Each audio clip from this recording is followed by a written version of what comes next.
The Waking Tree by C. Don McCallum. Chapter 6, A Kiss. Darnell's feet crunches down on the grass. Tiny particles of dirt fall from the crevices in the soles of his shoes. Home again, the dirt thinks, greeting their distant cousins already waiting on the surface of the earth. Josephine plants herself without a sound on the lush St. Augustine, a new prickly pillow for her. Soon Darnell's fingers will be slick with the birthday bubble juice slipping up and down his fingers over the palm of his hand, making the blue-green veins on his arms shine. Waiting in the wings of this dimension are spirits readying themselves to enter the earth place. They like to sneak in on bubbles. Take a look around. They love to feel themselves full of air, all soapy smooth, ready to pop out of this existence on a blade of grass, on the cheek of a child, or against the breeze. On their return home, they chatter their findings, their reflections of the outer world. In their home place, they show each other the pictures that gleamed on their soapy surfaces. They giggle and wait for another chance to glimmer and delight as bubbles on the wind. It's a quick flickering life, not like mine. The bubbles engulf the air I send out to the children on the grass. When a bubble gathers up my air, I tell it my stories. I say things like, "See that girl. She can see you. I mean really see you. She knows your heart and loves the way you pull on the earth, popping in, popping out.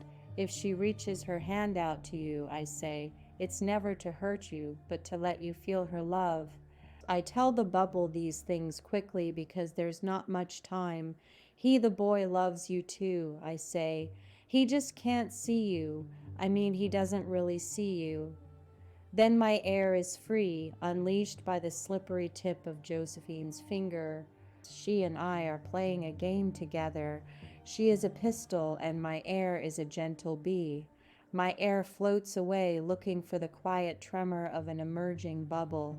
I tell my air to wait, hovering on the other side of the boy's blowing lips, the tiny spyglass bubble wand ready for the magic, and the soapy water takes shape around the air.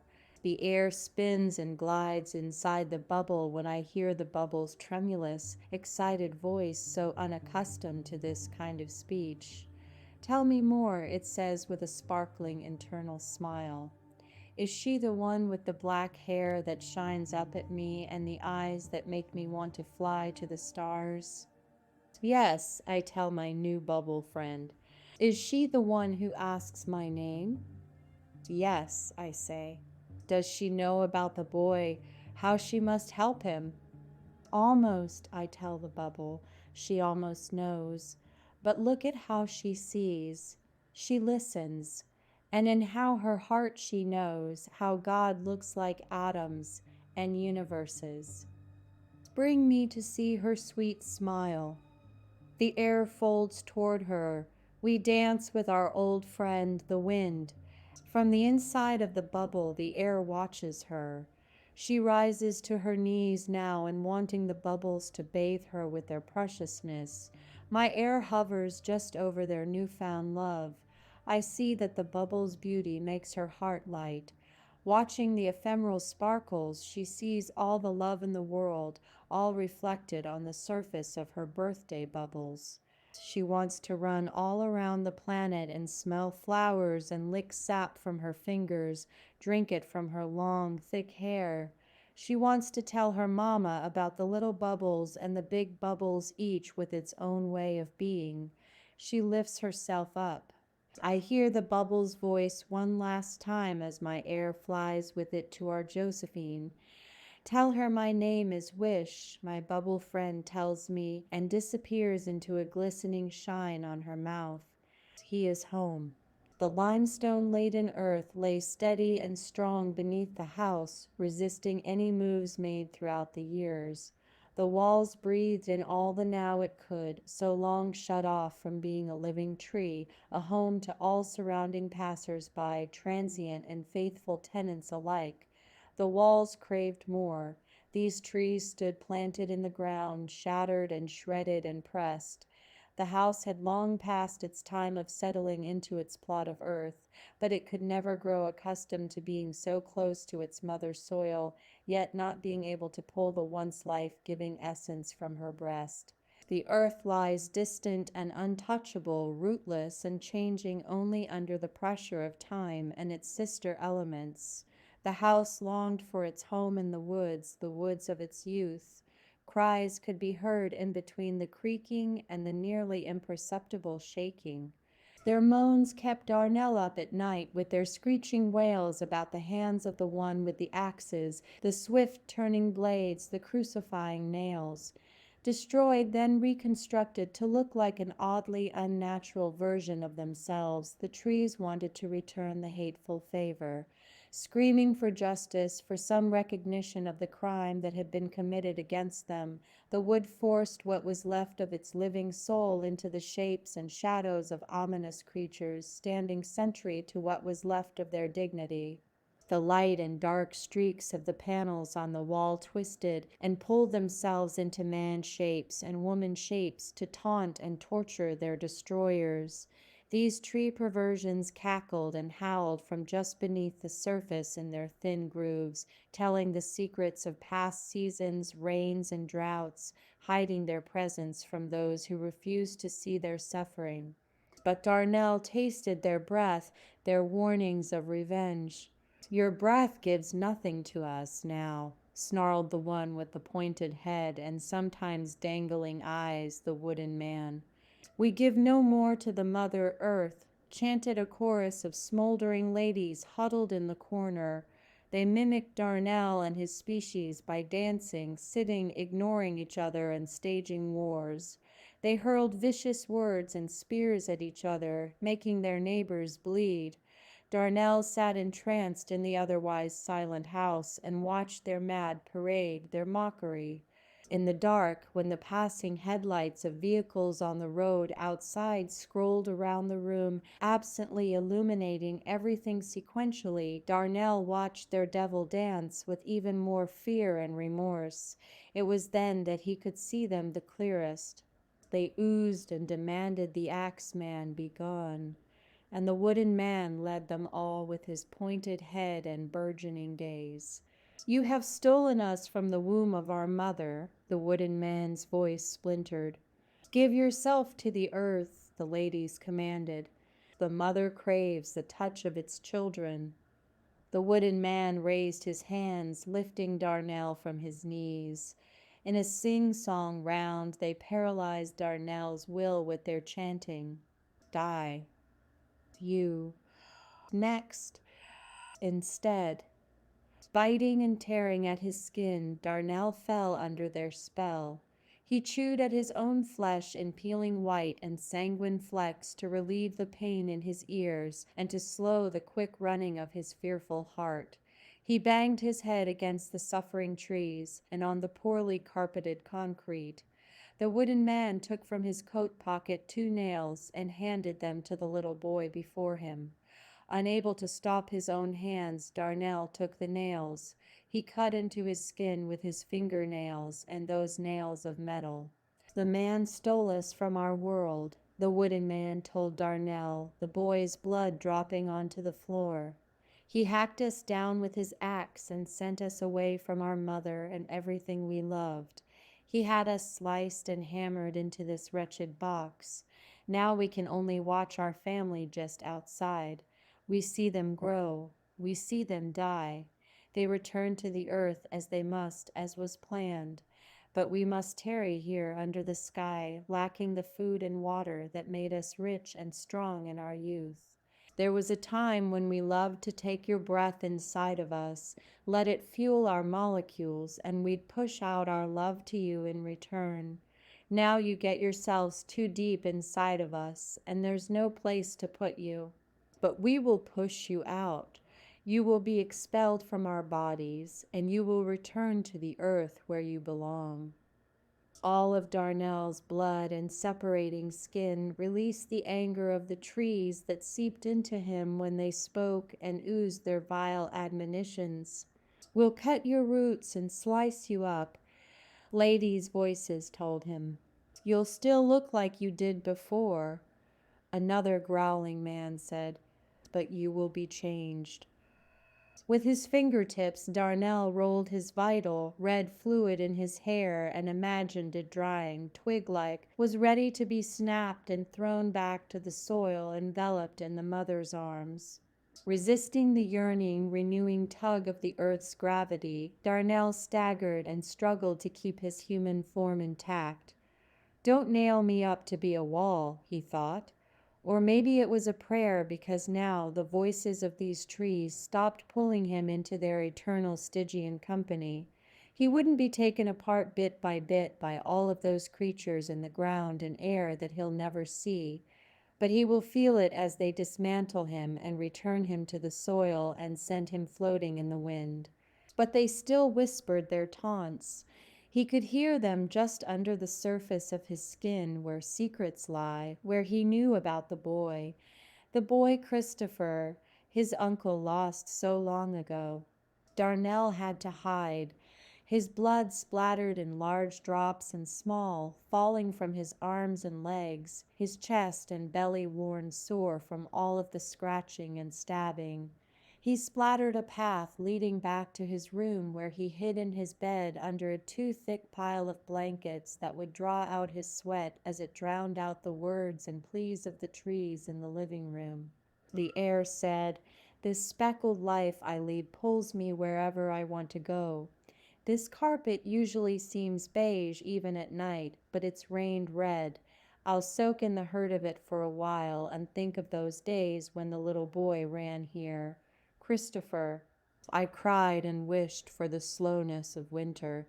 Abra knew it was there somewhere, the pale paint Jared had used last summer to cover their house's once chipping exterior. In a 1-gallon bucket under rags it lay dormant and unstirred, she was sure, and when she found it she would spread it all over the beasts in the wall that tormented her son. She summoned a paintbrush and picked it up. She was on the right track now. The brush crunched when she fanned it with her fingers to test how it might hold the paint and spread it right enough. The can of paint revealed itself to her, peeking out among lawn chemicals and feeble plant containers along the wall of the garage. "Cover their bleeding mouths," she whispered to the brush, with the can dangling by its thin metal handle from her left hand.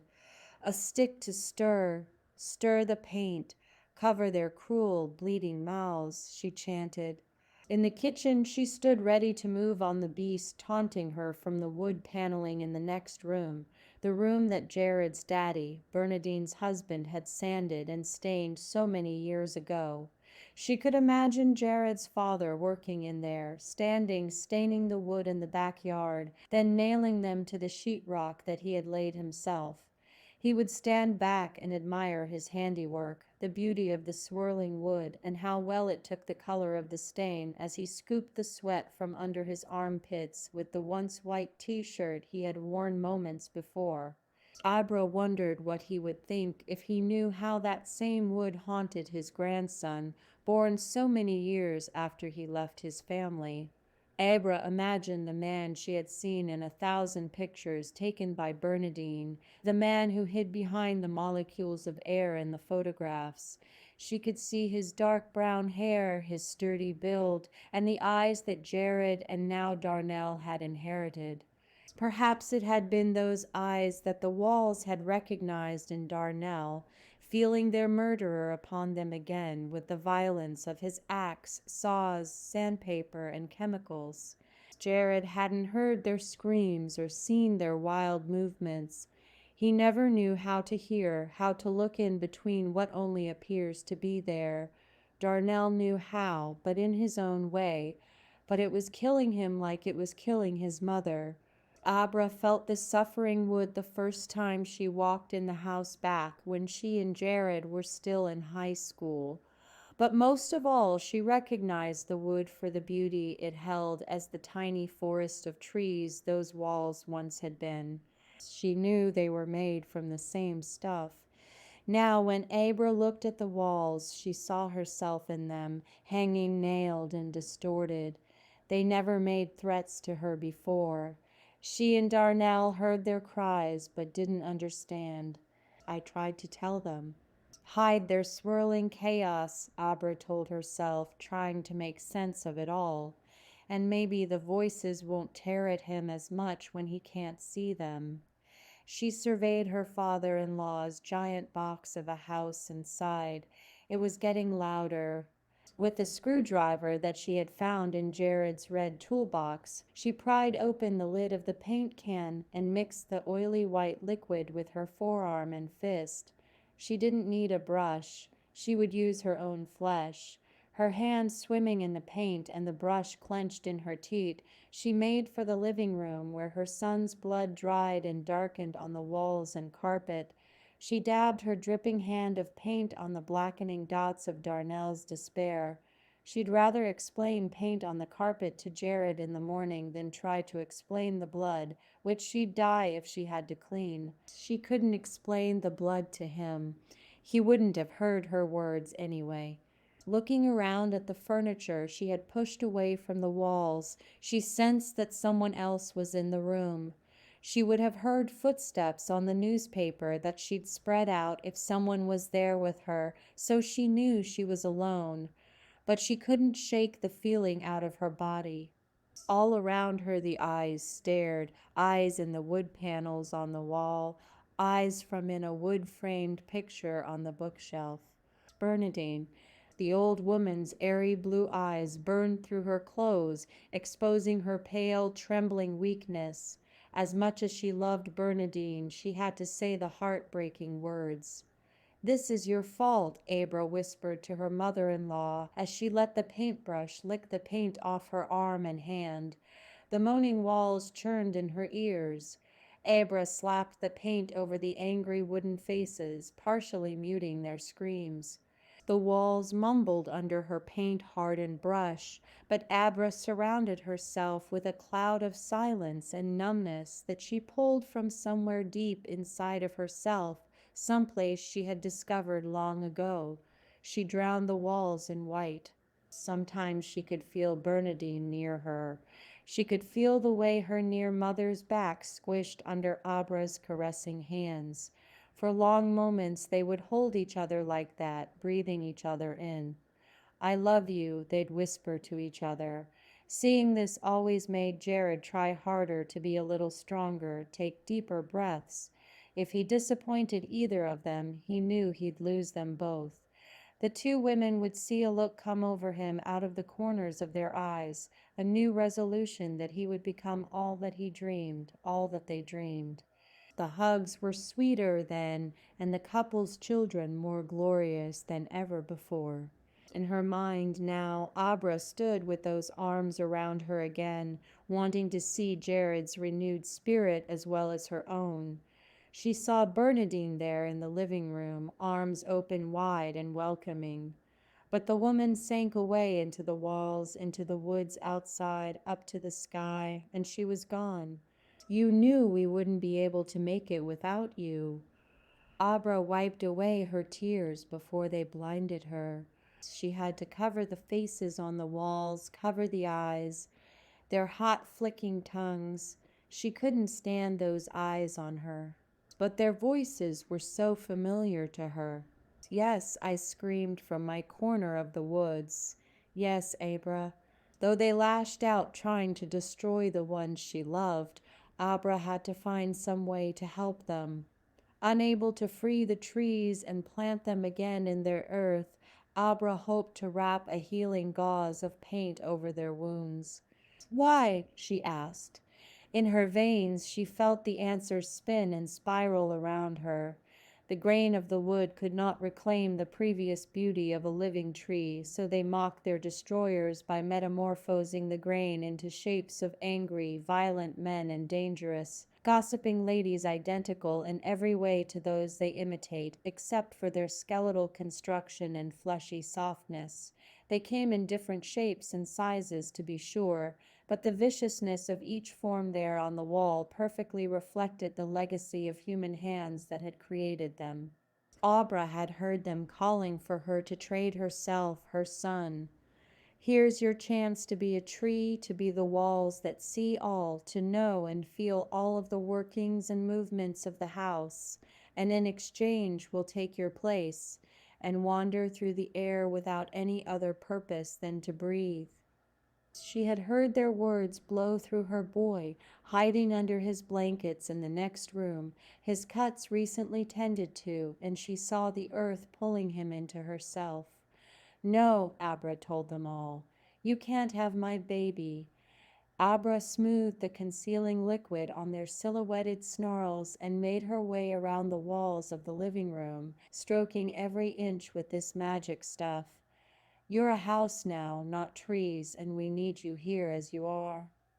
As morning approached and Darnell's bleeding wounds scabbed over under his blankets, Abra's liquid gauze grew thicker, and she wrapped it more tightly with each pass of the brush and each motion of her trembling, sore arms. The smell of the binding paint floated through the air, but it didn't wake her drunk husband. He was accustomed to chemicals being loose in his nose. It sort of soothed him, unlike the sound of Abra's sneaking out the front door into the night. The creatures on the walls would have to hum and mumble their threats under their new cool wet blanket of paint.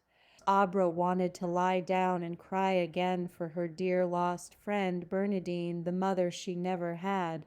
She missed the glow on Bernadine's face when she saw her grandson Darnell and the young mother Abra who had given him to her. Bernadine shed her usual coldness then, and bared her real self in the presence of those two, her newest children, Abra and Darnell.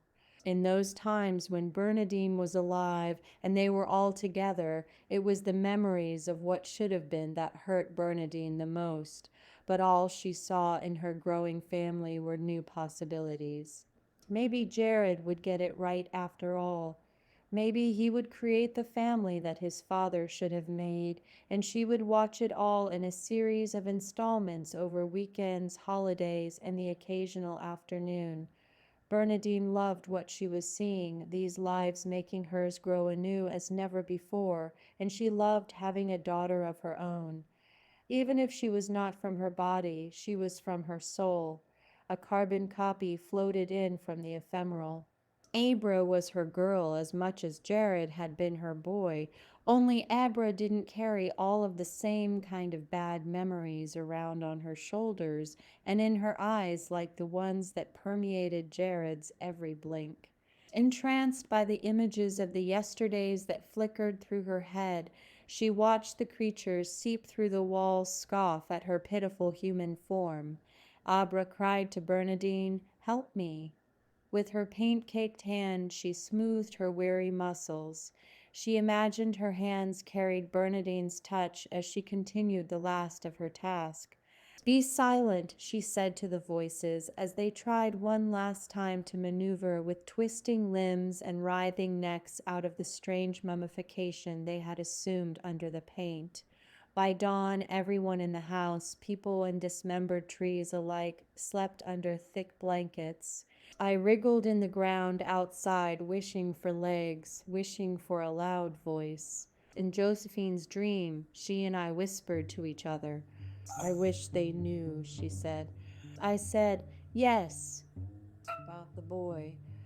"Yes, how he's the one calling them." "Yes," she said. "I wish they knew that they're looking in the wrong place." "Yes," I said. She dangled from one of my limbs, and I sent her soaring to the stars, where she saw the prettiest sights of things I can't explain. Thank you for listening to The Waking Tree by C. Don McCallum. If you're enjoying this story, please consider sharing it with someone you know. And please like the video and subscribe to this channel to help others discover these stories.